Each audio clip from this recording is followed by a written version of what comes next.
Então, à medida que você toma o teu assento, que você toma a tua respiração, você vai inspirando profundo e sinta como se você aproximasse o teu campo sutil do campo de consciência do teu mestre, da tua mestra. Os nossos trabalhos é um encontro com essa divindade, através da devoção, através da conexão. Então, um primeiro momento, dê um passo de desapegar do corpo e toda a manifestação que esse corpo está preso.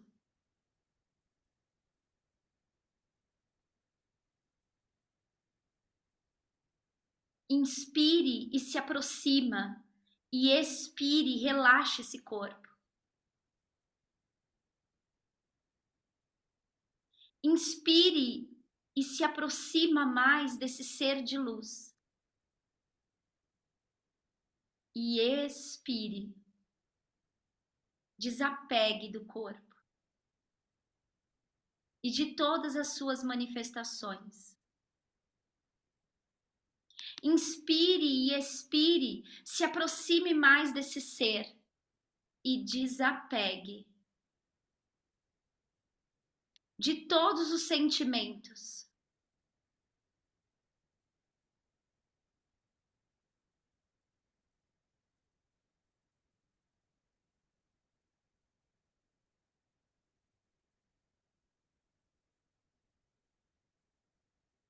Inspire, se aproxime dessa fonte e expire. Desapegue dos sentimentos. Desapegue de tudo aquilo que você acha que seria o ideal de experienciar. Inspire, se aproxima e expire, desapegue dos sentimentos. Inspire profundo e se aproxime e expire, desapegue dos pensamentos. De tudo que chega, de tudo que você criou.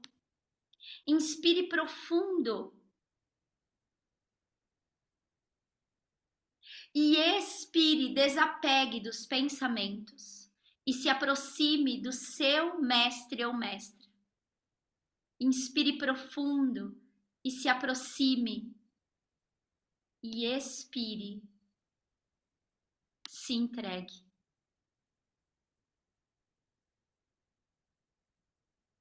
Eu vou contar até 4. E eu quero que você sinta essa luz materializada na sua frente. Eu sei e você sabe que é capaz de visualizar e perceber, sentir, intuir o teu mestre ou tua mestra. 1. Sente. 2. Perceba. 3. Você já pode ouvir. 4. Agora.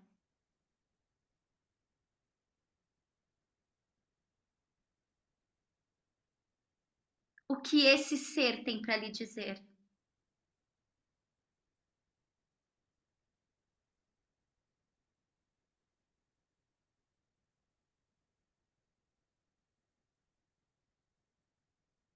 O que esse ser tem para lhe mostrar essa noite?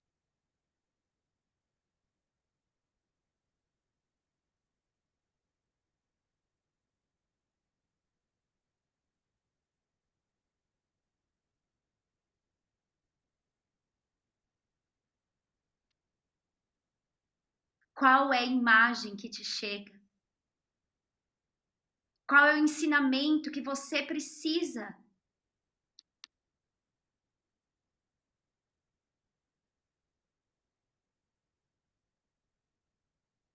Essa é a sua ponte. Essa é a presença divina, a fonte da vida e a substância do amor celestial, que toca dois seres num só.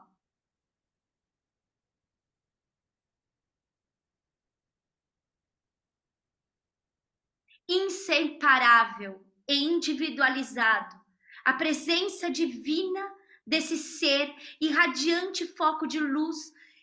Esse é a comunhão do coração humano, a consciência que tudo vê. Essa é a presença que traz para você uma comunicação, uma vontade divina, que mostra a ti a imortalidade da chama da vida e a perfeição do equilíbrio da eternidade. Esse ser lhe traz a consciência da paternidade, maternidade divina universal, onde tudo se equilibra no interior, onde o perdão é a lei da transgressão da vida, na misericórdia do amor, na purificação da alma. Essa que é a chama violeta, que transmuta, e ele traz isso. E tantas outras mensagens contidas nesse ser para você essa noite. Sente que essa consciência te convoca à ascensão, na perfeição daquilo que você já é, na vitória da conclusão da luz, no plano da divina essência, de tua própria existência. Abençoado seja a nossa noite, na luz do seu guia e mestre espiritual.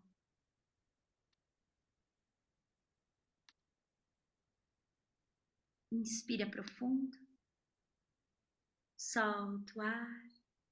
Se você sentir em 3, 2, 1, que precisa escrever alguma mensagem que chegou, sente que teu mestre vai estar aí durante todo o nosso percurso de hoje. Mas se durante essa nossa jornada hoje vier mensagens importantes, por favor, o faça, escreva, coloque no papel para que você não esqueça.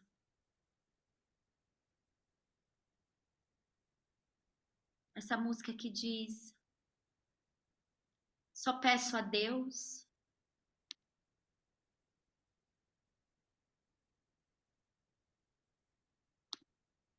que me ame com certeza. Só por a tua beleza E essa beleza eu havera de te amar.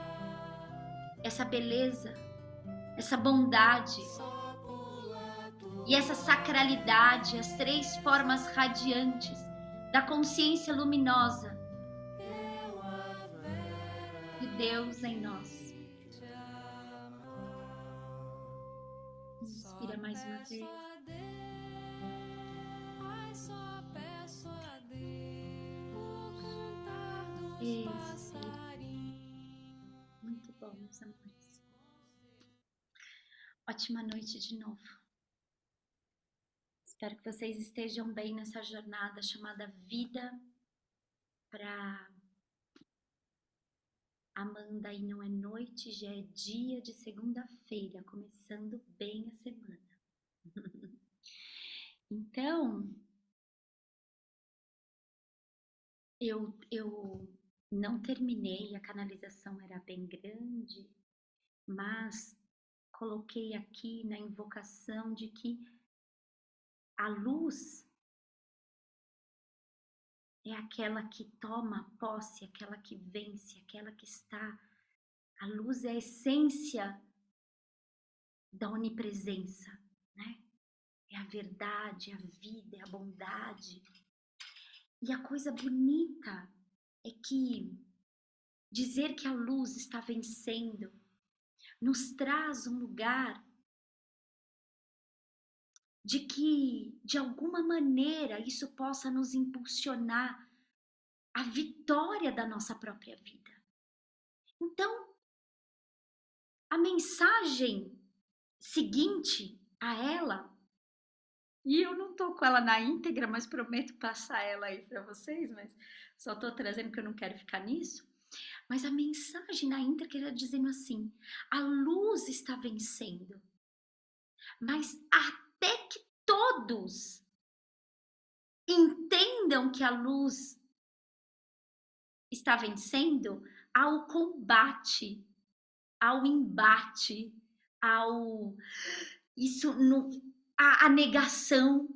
E tudo isso é um conflito. Vocês já perceberam? Tem pessoas que quando vão chegando próximo da morte, elas se rendem belamente à morte. Elas se entregam. Elas estão com dor, mas elas não ficam resistindo, combatendo. Elas se entregam. Mas tem aqueles que resistem no combate. E quando a gente resiste no combate, o que acontece? Há aquela dor, aquele medo, o medo do novo, o medo de romper com uma verdade. Lembro, eu acho que é o filho de Abraão, não devo estar errado disso, que ele traz um ensinamento importante, que ele fala de 3 pontos, 3 palavras em sua. Ele estava sentindo muita dor, ele tinha dor física, ele tinha uma dor na psique, ele tinha dor no espírito, ele queria ser livre.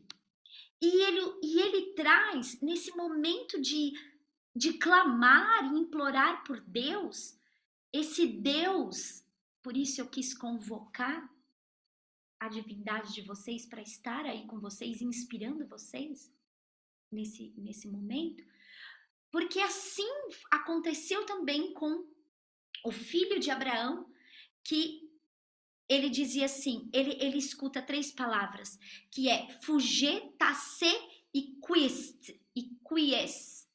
O que significa? Eu quero ficar com a primeira só, porque tem a ver com a canalização que eu vou enviar, que é foge. Luciana, como assim? As coisas estão apertando e você está pedindo para eu fugir? Não é bem esse conceito de fugir. Filho de Abraão, quando ele escuta a palavra, ele pensa: é preciso fugir? Será que eu tenho que deixar a cidade? Será que eu tenho que sair do mundo? Aonde é que eu tenho que fugir? E ele entende que é fugir para não sufocar-se. Mas não é fugir das coisas, é fugir da futilidade. Muitas vezes fugir nos parece a única saída. Porém, o fugir do filho de Abraão não é a fuga da covardia, mas é um sobressalto de saúde. A fuga aqui é como um símbolo de que agora eu preciso me preservar. E que aqueles que estão de prontidão, que estão de frente para mostrar a luz, vão sim ser condenados. Porque como assim você está me falando isso? Como assim? Eu não creio nas suas palavras. Não é que eu não creio no que você diz. Eu não quero crer na possibilidade que isso possa ser verdade. Porque se isso é verdade, eu vou ter que largar mão das minhas críticas, dos julgamentos, do eu não consigo porque o mundo não tá bom. Eu não consigo porque eu sou um ser humano. Ao invés de dizer uau, olha quanta coisa boa que eu consigo porque eu sou um ser humano. E essas desculpas que a gente joga na vida não servirão quando a luz chega. E no final, é essa canalização. Ela diz, a luz está vencendo, mas há aqueles que vão se debater, aqueles que vão querer sucumbir. Mas não tem mais como fugir, como fuga dessa realidade, mas fugir das coisas da materialidade para dar certeza a essa luz divina. Desintoxicar de ambientes, desintoxicar de pessoas que não querem nesse momento ouvir. Eu sempre falo, ouvir e escutar são coisas diferentes. Todo mundo tem habilidade de escutar, mas ninguém tem habilidade de ouvir. Escuta, todo mundo escuta, mas quem ouve se transforma. Quem escuta é papagaio de pirata. Tá falando, mas não tá envolvido naquela prática diária. Então, meus amores, ler esse livro que nos convoca a nossa santidade, não é a santidade dessa santa, é a santidade em nós. O meu lugar de fuga santa é a minha meditação. O meu lugar de fuga da materialidade, da verdade, são as minhas peregrinações. É ir para cá, é ir para a Índia. Agora, há quem goste de fugir como fuga, para não olhar a mudança que precisa ser feita. Então, a canalização dizia muito isso. Tomar cuidado com esses espaços de fuga que nos colocam no emaranhado da nossa própria dor. E a gente precisa não querer mais viver pequeno, mas viver grande é um ato de coragem, é um ato de unidade. Eu quero que vocês peguem um papel e uma caneta. Por favor. Eu quero uma coisa muito rápida e simples, que eu não quero atrapalhar nossa leitura hoje, porque faz, eu acho que 3 semanas que a gente não fala dela. Eu quero que vocês escrevam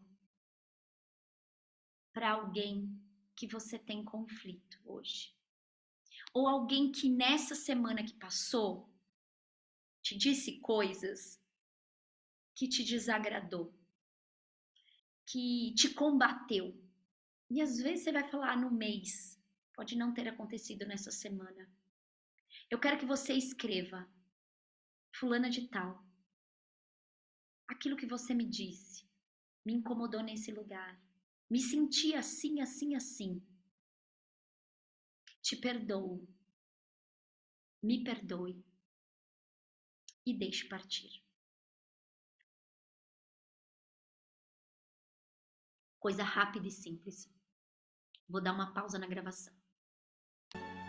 Agora que você escreveu essa carta, dizendo alguém que te trouxe conflito, você colocou o nome e disse. Agora eu quero que você leia a carta de novo. E ao invés de ler o nome da pessoa, você vai colocar o seu. Eu, Luciana Pérez Fernandes, e leia a carta.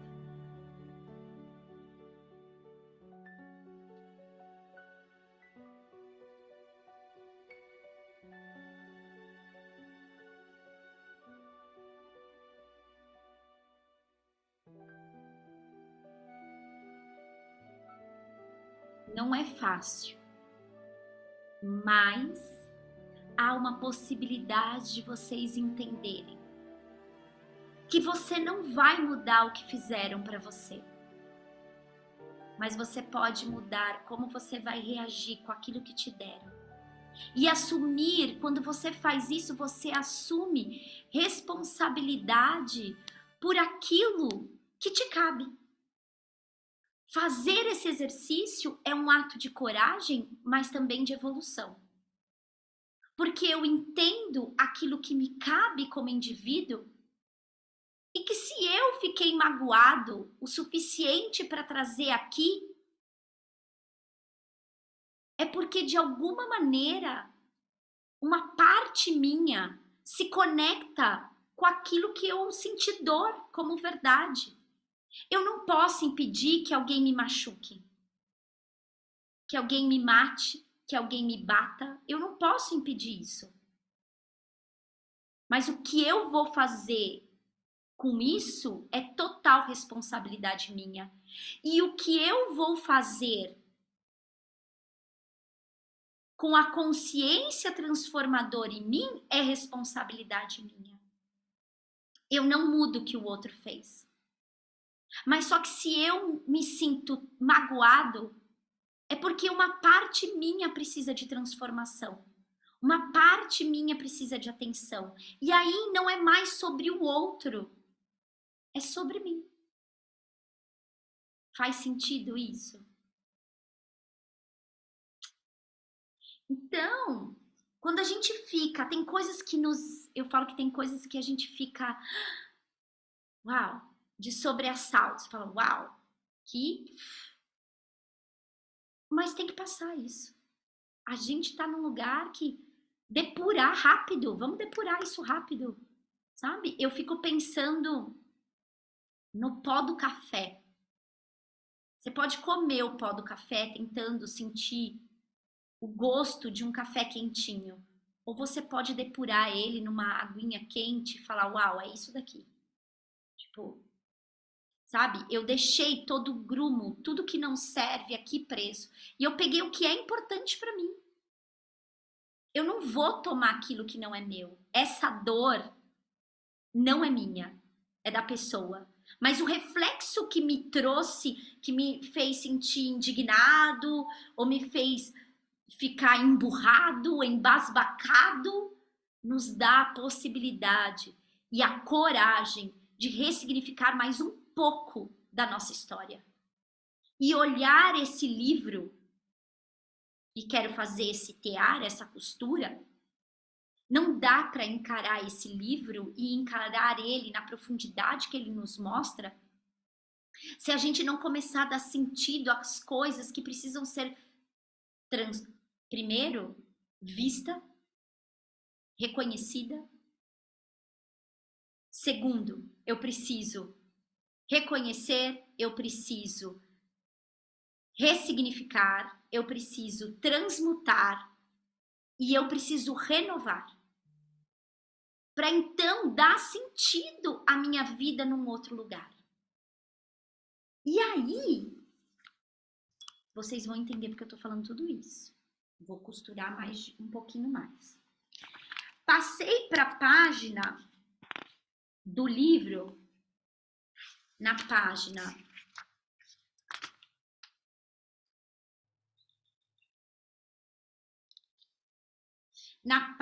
84, num trecho que diz assim: Nirmala Sundari Chakravarti, era o nome da Nanda Mahi, aqui. Se sentou e iniciou a si mesma. A yoga ensina que o guru, o mantra que ele confere durante a iniciação, e o discípulos são, na realidade, um só. Já estabelecida naquela realidade indivisível, Anandamayi Ma dramatizou essa unidade quando interpretou os papéis de mestra e de discípula simultaneamente como o eu superior conferindo mantra para o eu inferior. Ai, gente, que coisa magnífica isso, né? Porque a gente acha, ok, que não damos conta de nós mesmos, que a gente precisa sempre essa coisa da busca do mestre. Então eu vou costurar com uma coisa. A mensagem da canalização dizendo a luz está vencendo é essa luz aqui. É a luz da gente tomar posse da nossa própria história, de ressignificar os meandros da nossa vida, de dar sentido às histórias do dia a dia e de não levar para a cama, muito menos para a alma, aquilo que não vale a pena. Mas quando eu olho essa frase, que o eu superior dela inicia o eu inferior, é isso que desejamos, ter uma vida de liberdade. Essa é a possibilidade quando a gente toma posse de nós mesmos. Porque quando eu coloco na carta o meu nome, a mensagem é do meu eu inferior, do meu eu superior, dando ensinamento ao meu eu inferior. Faz sentido isso agora? Porque a carta? Página 85. Tô lá embaixo. Tô pegando trechos aleatórios, tá?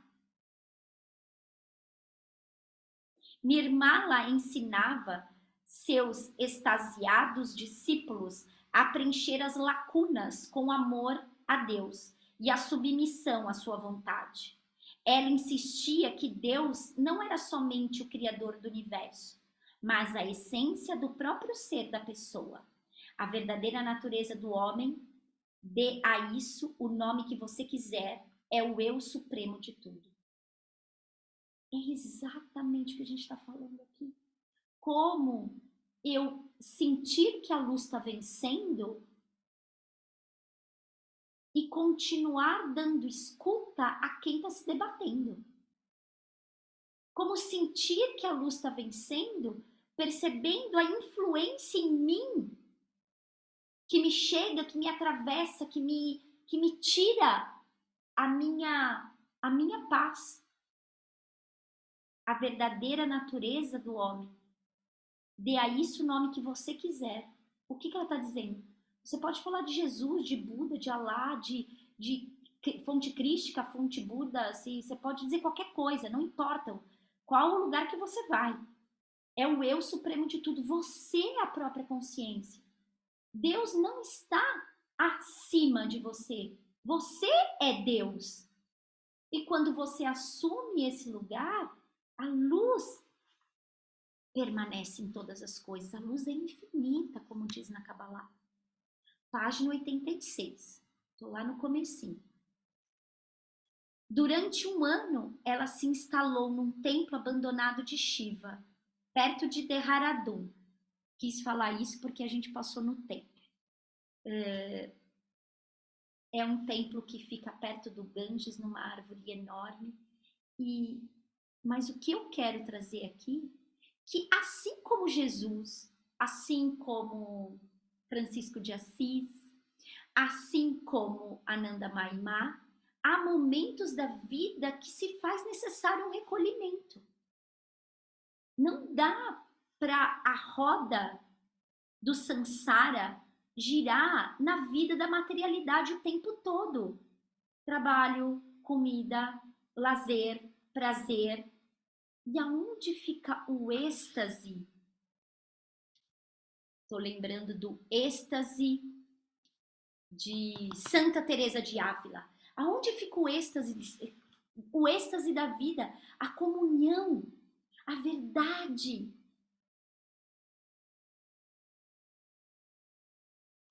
Aonde está o êxtase da vida? Porque se eu não me recolher, não me isolar, se eu não cortar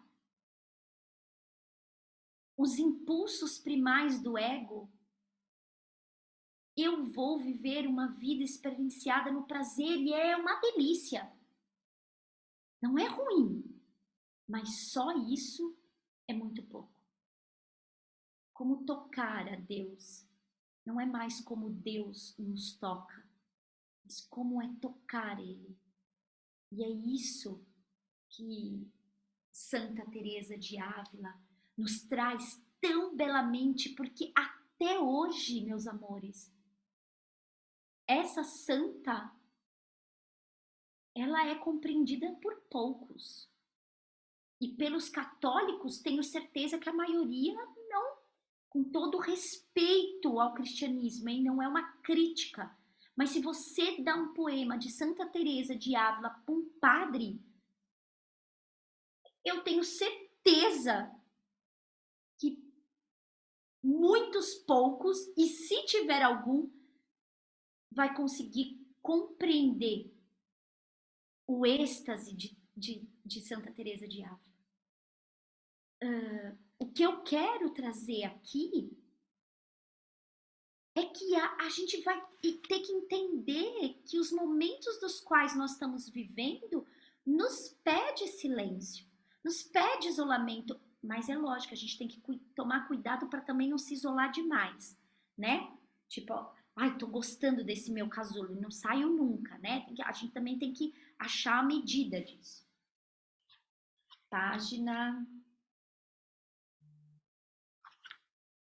Vou para a página agora de alguns ensinamentos que foram acontecendo, e aí aqui o livro está falando o encontro dela com Mahatma Gandhi, o encontro dela com Paramahansa Yogananda, na página 89, e a esposa Indira Gandhi era uma das suas discípulas, uma mulher que admirava o caminho dela. Porque é isso, qual é a diferença?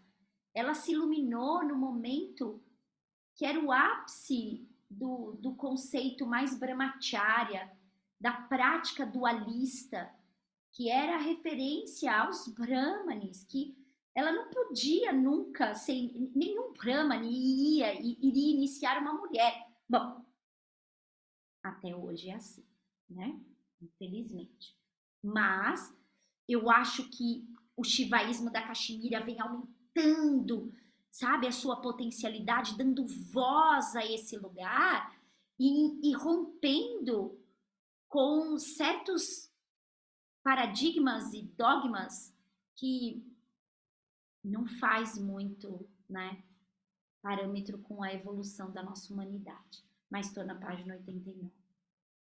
Ela diz assim: minha consciência nunca esteve associada ao corpo temporal.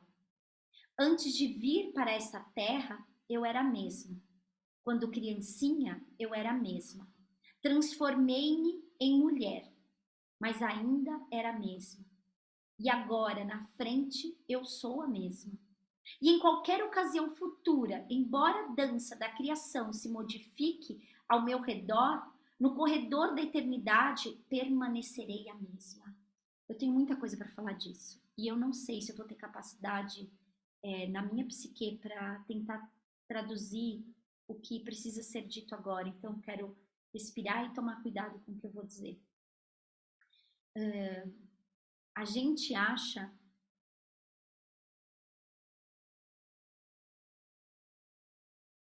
que nós somos seres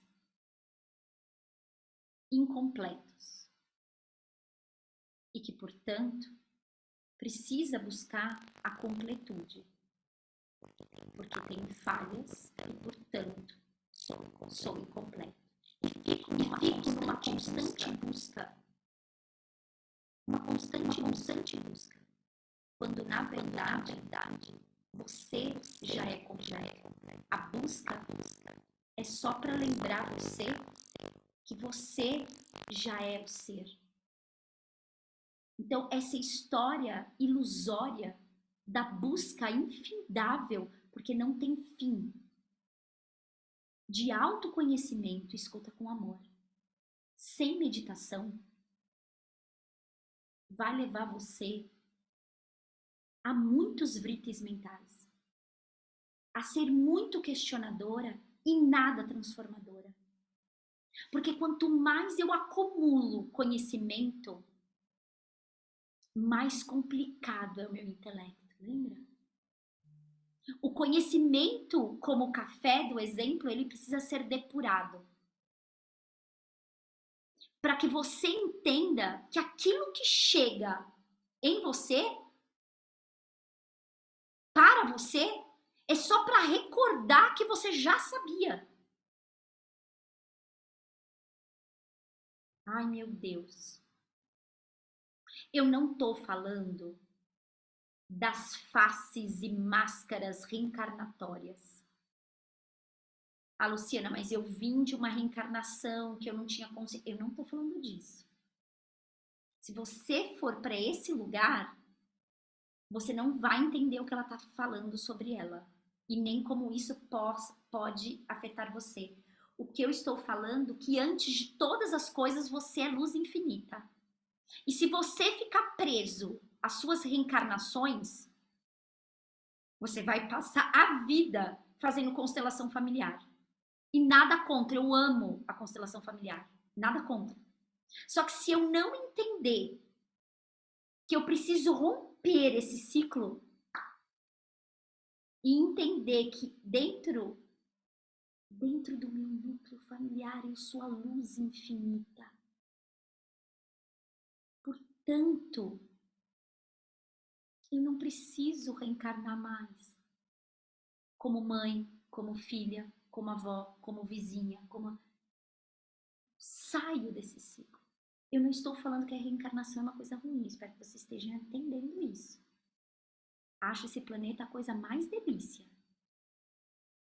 Não acho ruim. Só estou dizendo que se você não entender que você já é luz, você sempre vai manter essa roda. Uma hora você tem conflito, vamos pensar alguém que você tem conflito. Aí você pensa, uma hora você nasce mãe, uma hora você nasce filha, uma hora você nasce vizinho, uma hora você... Até quando você vai ficar aqui? Até quando você descobrir que você é a luz infinita? A gente acha que assim, nossa, eu não sou mais a mesma do ano passado, nossa, me mudei tanto, me transformei tanto. Não, meu amor, você não se transformou, você já era, você só tá acordando para aquilo que você já era. Ai, meu Deus, se vocês acharem que não cabe isso na elaboração de cada um, deleta o que eu tô falando, hein? Muitas das maiores tradições espirituais do mundo falam de uma realidade imutável, para trás do fluxo da vida material, uma espécie de existência que permanece mesmo após a dissolução do próprio universo. O objetivo do yoga é retornar a esse fundamento do ser, a claridade luminosa do budismo, a divindade por trás de Deus. Do místico cristão Eckhart Tolle, as palavras de Anandamayi Ma e sua vida ainda mais revelam que ela estava continuamente imersa no oceano do ser puro que permanece para sempre o mesmo. Pausa. Será que eu fico aqui? Tô falando demais, eu acho. 9 horas.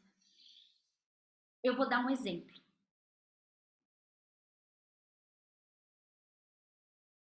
As pessoas, elas se entrelaçam tanto na materialidade, elas se confundem tanto o eu maior com o eu menor. É tão entrelaçados, tão juntos, elas não conseguem perceber o eu maior e o eu menor. E eu não estou dizendo que não tem que viver a vida da matéria, porque a vida da matéria é criada pela consciência da grande mãe universal. Não é sobre isso. Mas quando elas se confundem, ou elas vivem muito a materialidade, e aí uma hora tá ruim no trabalho, uma hora reclama do trabalho, uma hora reclama do relacionamento, uma hora tá... Sabe assim? Porque tá confuso. O eu maior, aquilo que ela é de maior, confundiu com o eu menor, que é o eu da materialidade. E aí, vou trazer o oceano pela palavra que trouxe aqui, mas só como símbolo, que tem pessoas na vida que entra no mar e toma caldo. Faz uma avaliação aí. Toma um caldo. A onda bate, engoliu, subiu. Veio onda, pá, engoliu, bateu, subiu. Veio outra, ela fica mestra em cair e se levantar. Tem gente que é mestra nisso. E se acha grandiosa. A vida me derruba, mas eu me levanto. Tá bom? Não vai sair daí. Mas tem aquelas que quando a onda vem, confronta. Pode bater que eu resolvo. A onda bate, explode, dói, e ela tá lá. A onda bate, explode, dói, e ela tá lá. É aquela pessoa dura, rígida, sabe de tudo, fala de tudo, tem palavra pra tudo, e ela é a poderosa. Bate em mim e eu resolvo. Ah, pode deixar, é isso aí? Deixa que eu resolvo. Tem aquela que ela não quer apanhar. E ela aprendeu a mergulhar. A vida deu para ela possibilidades dela mergulhar. Então a onda vem, ela até, mas ela consegue passar por debaixo da onda, mas ela não consegue sair daí. Eu digo que o terceiro são as pessoas que vivem que escuta a espiritualidade, mas realmente não vive a espiritualidade. Que escuta o caminho, mas acho que tá tão bom aqui, né? Aqui eu conheço, já sei mergulhar. Uma hora o mar fica flat, uma hora a vida fica boa. E quando a onda vier, eu vou mergulhar de novo. Mas tem a quarta via. A quarta via é aquele que aprende a surfar. Que ele vai na crista da onda. Que ele consegue passar a arrebentação. E quando ele passa a arrebentação, ele olha a onda lá e ele tá num outro lugar da onda. E pode ser que nesse momento ele comece a brincar com Maia, com a ilusão da vida. Ele brinca com a ilusão da vida, pegando a onda de Maia. Percebe? Ele brinca pegando a onda, ele surfa na crista da onda.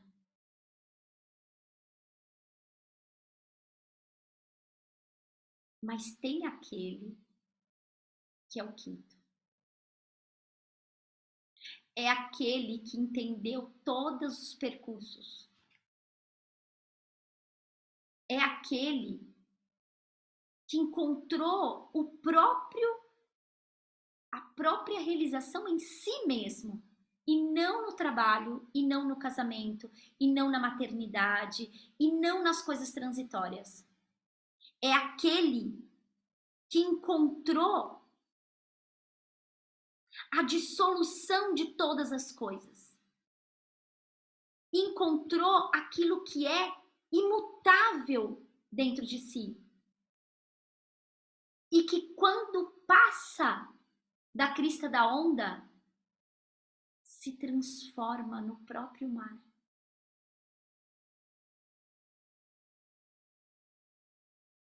Se deleita, se espalha, se aproxima daquilo que é mais sagrado, se aproxima daquilo que é o oceano puro, que permanece para sempre o mesmo.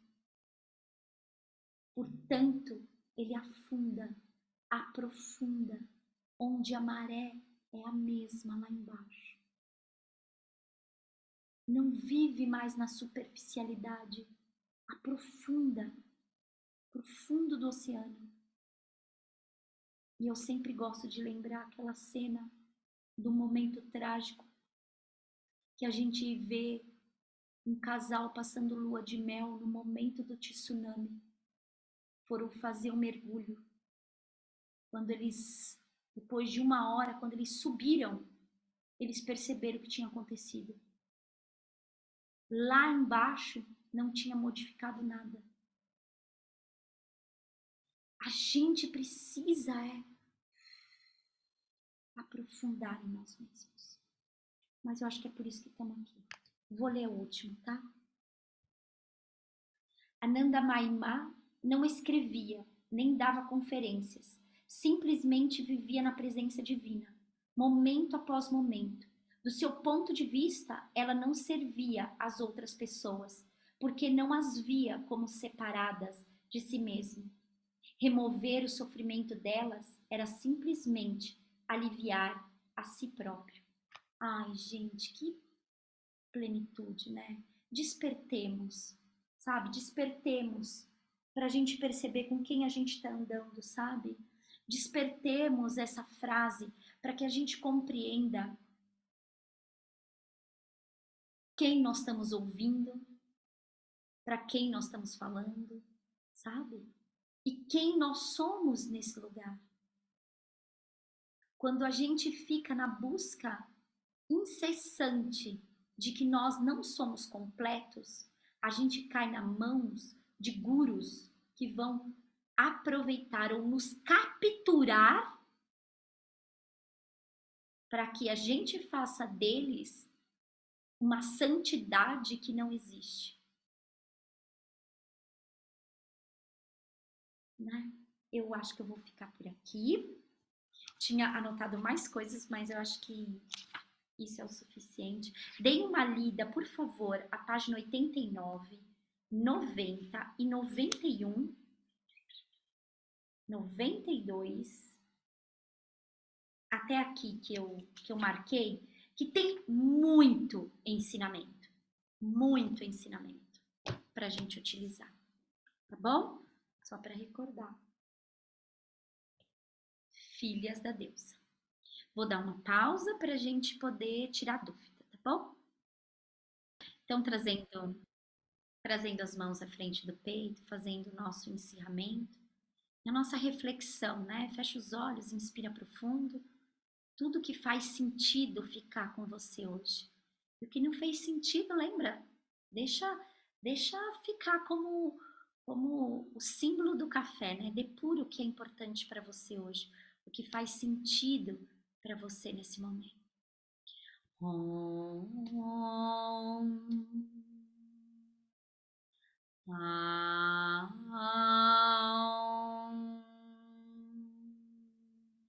Purnamadam Purnamidam Purnasya Purnamudachyate Purnasya Purnamavaya Purnameva Vashishyante Om Shanti Shanti Shanti Hari Om. Namastê. E o mantra que diz, mesmo que o todo seja retirado do todo, mesmo que você não pense em Deus, Ele ainda assim está em você.